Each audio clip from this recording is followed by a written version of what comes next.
स्नातकोत्तर महिला महाविद्यालय में आज एनसीसी डे सेलिब्रेशन और डिफेंस एकेडमी के उद्घाटन के अवसर पर हम लोगों के बीच में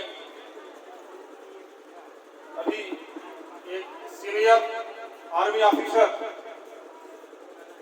कर्नल सोमवीर देवास जी, जो NCC UP 32 girls battalion Jhansi के कमांडर थे, उन्होंने उद्घाटन किया और एनसीसी के कैडेट को सी सर्टिफिकेट का वितरण किया। आपके बीच में अभी हमारे मुख्य अतिथि के रूप में डॉक्टर ब्रजेश सिंह आईपीएस,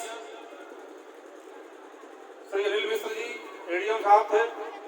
उन लोगों ने भी साथ साथ डिफेंस एकेडमी का उद्घाटन किया और हमारे बीच में रहे, क्योंकि शासन स्तर से इतना अधिक प्रेशर है इन लोगों पर, बहुत सारे काम हैं, इसलिए समय अभाव के कारण पूरा समय नहीं दे पाए। बट हमारे बीच में आप जैसे प्रबुद्ध वर्ग के लोग, जैसे एनसीसी के 56 बटालियन के कैप्टन डॉक्टर पंकज शर्मा जी, जिनका सहयोग, मार्गदर्शन और सानिध्य हमेशा प्राप्त होता रहा है इस महाविद्यालय को, मैं उनका हार्दिक अभिनंदन और वंदन करता हूं। मैनेजमेंट कमेटी में हमारे सक्रिय सहयोगी बड़े भाई जेपी यादव जी, श्री कन्हैयालाल जी और बाबू गंधर्व सिंह लोधी जी का मैं बहुत सम्मान करता हूं, अभिनंदन करता हूं। मीडिया के हमारे साथी यहाँ पर विराजमान हैं, electronic media, print media, social media, इन लोगों ने हमेशा हमारे संस्थान की समीक्षात्मक आलोचना करके, कंपेरिजन करके, हमारी कमियों को इंगित करके, बता करके हमारा सहयोग और मार्गदर्शन किया है, जिसके बल पर हम लोग अपने अंदर सुधार ला करके यहाँ तक पहुँचने का काम किया है। मैं इन लोगों का भी बहुत सम्मान करता हूँ। हमारे बड़े भाई और सहयोगी युवाओं के प्रेरणा स्रोत श्री लक्ष्मी नारायण विश्वकर्मा जी, जो हमेशा बहुत ही फिजिकली सक्रिय रहते हैं, इनको देख करके हमारे जनपद और बुंदेलखंड के युवा भी सक्रिय होते हैं, इनका भी मैं हार्दिक अभिनंदन करता हूं। छात्र सभा से श्री सिद्धू यादव जी हैं, युवजन सभा के जिला अध्यक्ष नेपाल सिंह भाई हैं और हमारे अन्य सहयोगी इस जनपद के प्रबुद्ध वर्ग यहाँ पर उपस्थित हैं। मैं उन सभी लोगों का हार्दिक अभिनंदन और वंदन करता हूँ। हमारे विद्वान शिक्षकगण, प्राचार्य, विभागाध्यक्ष और सहयोगी स्टाफ, जिनके अथक परिश्रम और पुरुषार्थ के कारण यह कैंपस भरा भरा है और चमक रहा है, मैं उन सभी लोगों का सम्मान करता हूँ। आज ये बड़े हर्ष का विषय है कि यह महाविद्यालय 9 वर्ष पूर्ण करने के पश्चात एक डिफेंस एकेडमी की शुरुआत करने जा रहा है। इन 9 वर्षों में हम लोगों ने जो प्रगति की है, इस महाविद्यालय ने जो मुकाम हासिल किया है, संक्षेप में मैं उसके बारे में बताने जा रहा हूँ। सन 2011 में जब महिला महाविद्यालय की शुरुआत हुई तो इस जनपद में शैक्षणिक रूप से जो पिछड़ापन था वह काफी कुछ दूर हुआ। 2011 के बाद इस महाविद्यालय में न केवल छात्र संख्या में वृद्धि हुई, अपितु स्वरोजगार, रोजगार परक तथा परंपरागत कोर्सेज में भी वृद्धि हुई। आज हम लोग इस मुकाम पर हैं कि इस जनपद के विद्यार्थी व्यावसायिक शिक्षा या किसी भी पाठ्यक्रम में शिक्षा प्राप्त करने के लिए यहाँ से बाहर नहीं जाना पड़ता है। अभी तो वह गर्व की बात है कि आपके इस महाविद्यालय में आज उत्तर प्रदेश के विभिन्न कोनों से ही नहीं बल्कि उत्तर प्रदेश के बाहर अन्य राज्यों से भी, मध्य प्रदेश, दिल्ली, पंजाब, हरियाणा, बिहार, छत्तीसगढ़, महाराष्ट्र, गुजरात के भी छात्र यहाँ पर विभिन्न पाठ्यक्रमों में अध्ययन प्राप्त कर रहे हैं। यह इस महाविद्यालय ही नहीं अपितु पूरे जनपद ललितपुर का विषय है। आज महाविद्यालय एक ग्रुप ऑफ कॉलेज के रूप में परिवर्तित हो गया है। विभिन्न पाठ्यक्रमों में 6000 से ज्यादा विद्यार्थी और 1 सैकड़ा से ज्यादा स्टाफ इस महाविद्यालय परिवार में जुड़ा हुआ है, जिसके लिए मैं सभी लोगों को, इस जनपद के प्रबुद्ध नागरिकों को, इस जनपद के अभिभावकों को, छात्र छात्राओं को साधुवाद देता हूं। महाविद्यालय का उद्देश्य शुरू से ही रहा कि इस जनपद में शिक्षा की कमी को हम पूरा करें। इसको ध्यान में रखते हुए गरीब और मेधावी छात्रों को हमेशा से आगे बढ़ाने का काम हम और हमारी टीम ने किया, जिसके क्रम में कुछ आंकड़े मेरे पास प्राचार्य और अकाउंटेंट ने रखे हैं, तो मैं आपके सामने प्रस्तुत करना चाहता हूं कि हम लोगों ने अभी तक कितना शुल्क माफ किया।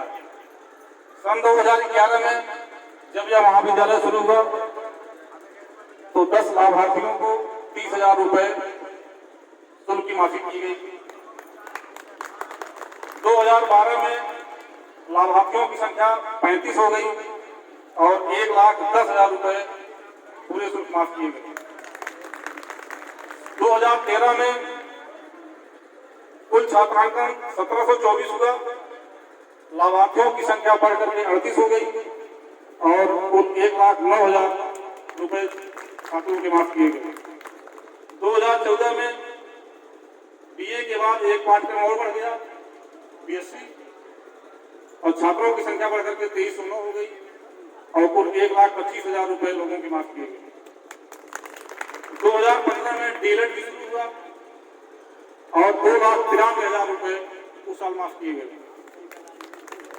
2016 में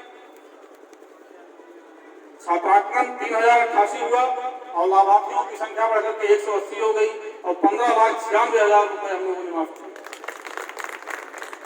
2017 में BA, BSc, BCom, DElEd, BEd, law और एमए की कक्षाएं शुरू हुई और 4,500 छात्रों की संख्या हुई और हमने 49,93,000 रुपए उस साल माफ किए। 2018 में 220 लाभार्थी हुए, हम लोगों ने 50 लाख रुपए उस साल माफ किए। 2019 में 22,30,000 रुपए छात्रों के माफ हुए और 2020 में, इस वर्ष कोरोना काल था, हम लोगों ने ज्यादा राहत दी बच्चों को, तो 58 लाख रुपए इस साल को माफ हुआ। तो पूरे ग्रुप ऑफ कॉलेज के आंकड़े ये बताते हैं कि 2011 से अब तक हम लोगों ने हमारे संस्थान में विभिन्न छात्रों को विभिन्न पाठ्यक्रमों में 2,15,73,000 रुपए शुल्क माफी की गई। ये एक छोटी सी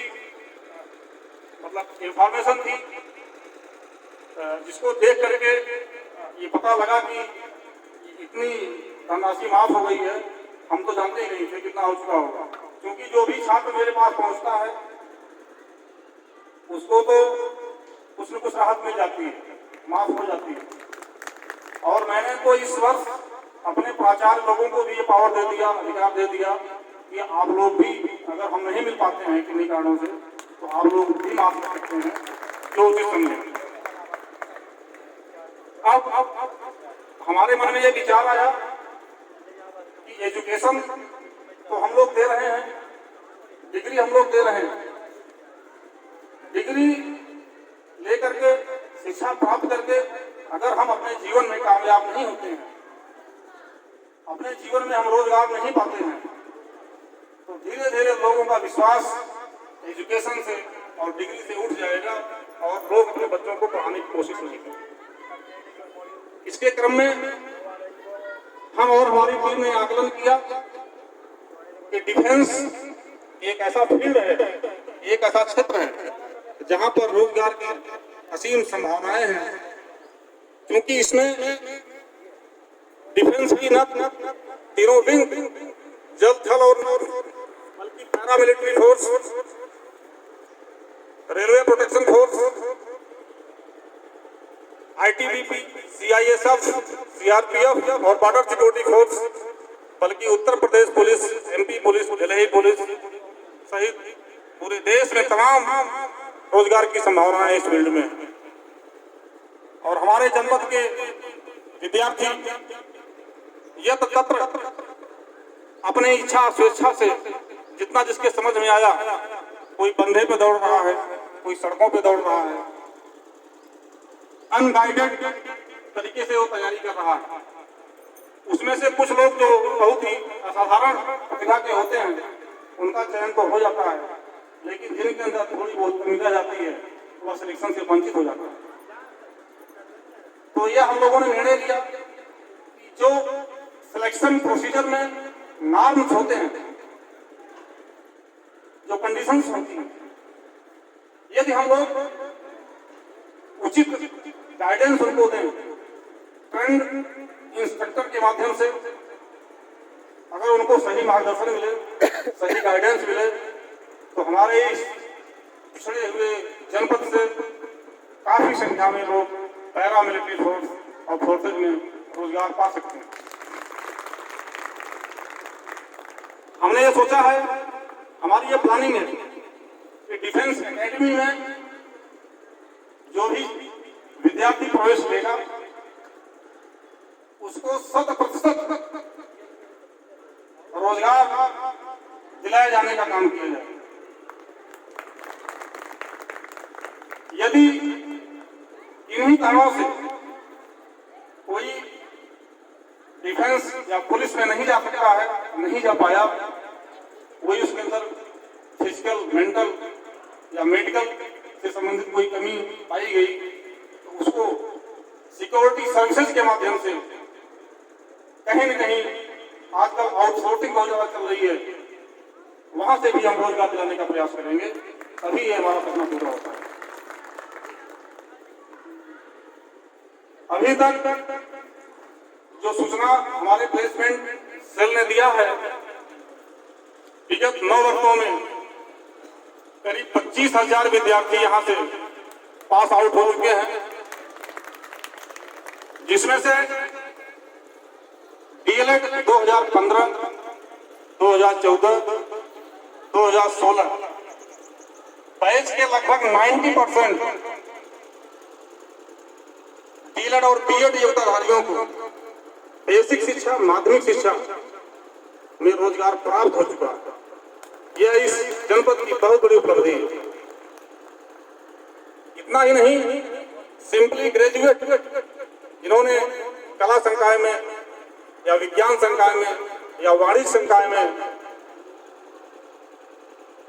स्नातक की उपाधि प्राप्त की, उन सभी बच्चों में से हजारों की संख्या में बच्चों ने भी रेलवे, एसएससी, बैंकिंग आदि क्षेत्रों में सफलता प्राप्त करके इस जनपद का नाम रोशन किया। हमारा यह उद्देश्य, हमारा यह प्लान है कि एनडीए, सीडीएस, अभी मेरी कैप्टन पंकज जी से बात हो रही थी, उन्होंने कहा सर जिस दिन कोई मेरा स्टूडेंट लेफ्टिनेंट और कर्नल बनकर के हमको सल्यूट करेगा, मैं ये मानूंगा कि हमारा जीवन धन्य हो गया और हमारा ये बहुत बड़ा अचीवमेंट है। तो सर मैं डिफेंस एकेडमी का आपको वरिष्ठ सलाहकार नामित करता हूं आपका जो ये सपना है, मैं चाहता हूं कि हम लोग मिलकर के पूरा करें। इस जनपद से लेफ्टिनेंट, कर्नल और ब्रिगेडियर भी बनकर के निकले, एरिया और सीडीएस में बच्चे यहां से जाएं, पुलिस और फोर्सेज में ऑफिसर्स बने। ये हम लोगों ने एक शुरुआत की है और इसके लिए हम लोग मिलकर के प्रयास करेंगे। जब ज्वाइंट एफर्ट होगा तो निश्चित रूप से हमें सफलता मिलेगी। साथियों, मैं आपको बताना चाहता हूं, आइडिया, विचार का लाइफ में बहुत ही इंपॉर्टेंट रोल होता है। मनुष्य अपने विचारों से निर्मित होता है। मन में जो विचार आते हैं वह वैसे ही बन जाता है। श्री कृष्ण जी ने गीता में लिखा है, व्यक्ति जो चाहे बन सकता है यदि वह विश्वास के साथ इच्छित वस्तु पर, लक्ष्य पर लगातार चिंतन करे। अगर मन में हमारे गलत आइडियाज आएंगे, गलत विचार आएंगे, तो निश्चित रूप से हम आगे नहीं बढ़ पाएंगे। आज हम वही होंगे जो हमारे मन में आइडियाज आते हैं, जो विचार आते हैं। दुनिया का हर इंसान सफल होना चाहता है। दुनिया का हर इंसान सफल होना चाहता है, पर वो सफल क्यों नहीं हो पाता है? दुनिया का 5% व्यक्ति जो सफल हो पाता है, ऐसा क्यों? उसके लिए हमें विचार करने की जरूरत है, चिंतन करने की जरूरत है। पहले हमें थिंकिंग करनी होगी, विचार पैदा करने होंगे, फिर प्लानिंग बनानी होगी कि अपने लक्ष्य को कैसे पाएं, फिर रणनीति बनानी पड़ेगी। उसके बाद हम लोग अपने गुरुओं से, अपने मार्गदर्शकों से डिस्कशन करेंगे, उनसे गाइडेंस लेंगे, तब आगे बढ़ेंगे। सफलतम लोगों से मिलना जरूरी है। आपके आसपास सराउंडिंग में जो लोग सफल है, सक्सेस है लाइफ में, जिनको आप मानते हैं कि सक्सेस है, आप उनसे मिलें, उनके विचारों को सुने, उनकी बायोग्राफी को पढ़ें। अगर आप सक्सेसफुल लोगों से नहीं मिल पाते हैं तो आज ऐसे सक्सेसफुल लोगों की स्टोरी सोशल मीडिया पर, गूगल पर, किताबों में भरी पड़ी है। उसको अवश्य पढ़ें। उसको पढ़ करके निश्चित रूप से आप सफल हो पाएंगे। दोस्तों, जिंदगी जीना आसान नहीं होता, बिना संघर्ष के कोई महान नहीं होता। जब तक पड़े न हथौड़े की चोट, कोई पत्थर भगवान नहीं। कोई पत्थर भगवान नहीं होता। मुझे एक छोटी सी कहानी याद आ गई, छोटी सी कहानी जो बहुत जरूरी है विद्यार्थियों के लिए और सभी युवाओं के लिए। एक बार एक मंदिर बनाया गया, यह निर्णय लिया गया कि इसमें भगवान जी की मूर्ति स्थापित की जाएगी। पुजारी एक मूर्तिकार के पास गया और मूर्तिकार से बोला कि हमको एक भगवान जी की मूर्ति बना दो। कहा ठीक है, 3 दिन बाद आना। मूर्तिकार ने एक पत्थर उठाया, पत्थरों के ढेर से जैसे ही उसने हथौड़ा चलाया उसके ऊपर, पत्थर से आवाज आई कि मुझसे सहा नहीं जा रहा, यह तुम्हारी चोट मुझसे सहा नहीं जा रहा है। मूर्तिकार ने कहा ठीक। उसने उस पत्थर को उठा के बाहर फेंक दिया। दूसरा पत्थर उठाया, उसको गढ़ करके मूर्ति बनाने का काम शुरू किया। पत्थर ने कहा ठीक है, अपना काम जारी रखो, कष्ट तो हो रहा, ठोकर लग रही है, तकलीफ हो रही है, लेकिन आप गुरु जी अपना काम जारी रखें। मूर्ति बनकर तैयार हो गई। पुजारी आया, इधर कहा क्या मेरी मूर्ति बन गई भगवान जी की? कहा यस, रेडी है, ले जाओ। मूर्ति को ले जाने लगा। तो जब बाहर गया फिर अंदर आया, कहा ये जो बाहर पत्थर पड़ा है क्या मैं इसको ले जा सकता हूँ? कहा यस ले जाओ, मेरे किसी काम का नहीं। मूर्ति की स्थापना हो गई गर्भगृह में, और वह पत्थर उसने बाहर लगा दिया कि हम नारियल तोड़ने के काम आए। अब मूर्ति की होने लगी पूजा। जब भी कोई आए मूर्ति की पूजा करे, इसके बाद उस पत्थर पर नारियल तोड़े। जब भी कोई आए कहे जय जगदम्बे जय अम्बे, फिर 5 मिनट बाद कोई आए फिर कहे जय जगदम्बे जय अम्बे। अब मूर्ति की होने लगी पूजा और उस पत्थर की होने लगी ठुकाई। पूरा दिन ऐसे चलने लगा। तो मूर्ति मुस्कुराई और बोली कि तुमको तो पहले अवसर मिला था, अगर तुम कुछ दिन दर्द सह लिए होते तो आज तुम्हारी होती पूजा, लेकिन तुमने उस समय दर्द नहीं सहा, चोट नहीं सहा, तो आज तुम्हारी रोज हो रही है ठुकाई।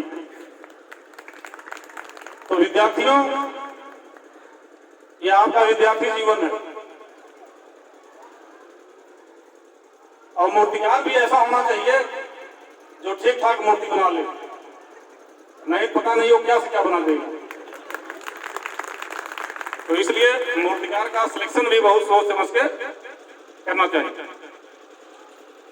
तो ज्यादा कुछ मैंने कहते हुए, क्योंकि हमारे बीच में कई बौद्धिक साथी हैं, उनके विचारों को सुनना भी बहुत जरूरी है। मैं अपनी वाणी को यही विराम देता हूँ। जय हिंद, जय भारत।